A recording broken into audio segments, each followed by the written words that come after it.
Hello, today I'm joined by Dr. Julia Liu of the Faculty of Medicine and Dentistry at the University of Alberta in Edmonton, Alberta, Canada. And today we will be speaking with her about her study to be published in the Journal of Gastrointestinal Endoscopy titled Increased Epithelial Gaps in the Small Intestine of Inflammatory Bowel Disease Patients. Density Matters. Okay, Dr. Liu, first off, what is inflammatory bowel disease? Inflammatory bowel disease include two disease types. One is called Crohn's disease and the other one is ulcerative colitis. Inflammatory bowel disease typically affects the colon and small bowel of patients. However, it can affect anywhere between the mouth and anus in patients with Crohn's disease. Ulcerative colitis typically affects the colon and occasionally part at the very end of the small bowel. Okay, how prevalent is inflammatory bowel disease? The prevalence of inflammatory bowel disease can vary quite a bit depending on the region and where the patient lives. For instance, in Canada, it's as prevalent as 1% of the population will have inflammatory bowel disease, whereas in Northern Europe or United States, the prevalence is much closer to 1 in 2,000 or less. Okay, so why did you feel a need to do the study?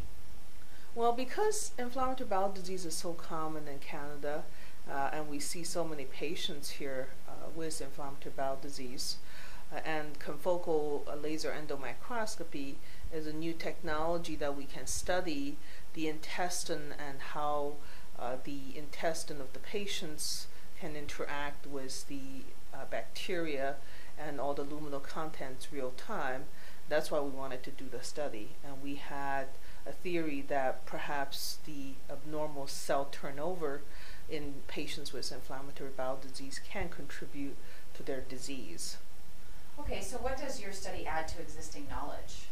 Well, what we do know is from genetic studies, from clinical studies, and also animal model studies, that patients with inflammatory bowel disease have a predisposition to abnormal immune response to the environment, and that could be their own commensal bacteria as well as any other luminal antigens.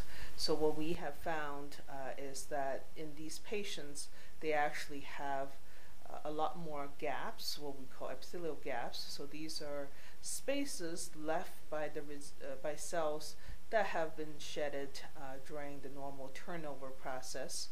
And we believe that these are the site of entry for abnormal microbes or microparticles, and that this is a mechanism that the patients are predisposed to disease, and that's why it's important to study that. Okay, so what should come next? Well, the next step of our research will be to understand what the significance of these gaps are, because in our studies we found majority of patients with Crohn's and ulcerative colitis had elevated gaps densities, which is a measure of how many gaps they have in their small intestine. But we are still in early phase of this study, so we want to understand how this affect patients' clinical outcome, if it can be used to predict disease or the course of their disease, if it can be used to predict treatment response to certain therapy, particularly biologic therapy, or also known as anti-TNF antibodies. So this is an area of research that needs to be further progressed.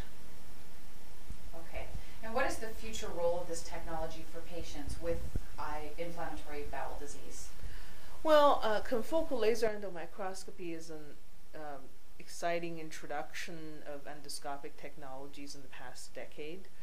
It allows us to look at cells in vivo in real time, so we can actually see what happens to the cells and how they interact with the environment in patients, particularly with inflammatory bowel disease patients. And I certainly feel that there is a lot of potential there, because we know it's the abnormal interactions between the body of in patients with inflammatory bowel disease, body's own response to the challenges presented by the luminal antigens. So I feel that there is a lot of potential for this technology in studying patients with inflammatory bowel disease and how this abnormal interaction with the luminal microbes and antigens impact their disease. Okay, thank you very much, Dr. Liu. Thank you. So this is the laser that can look at the tissue, right?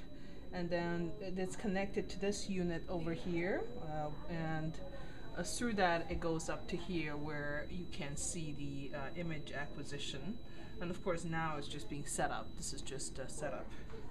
So what we do is take it out of this. So it will show the calibration. This is the I can show on here. So this is the lining of the intestine, one villi.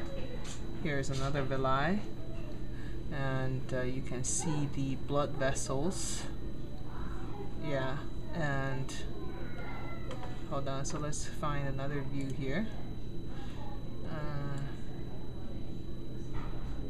What the gaps looks like. So you really can get a very good view of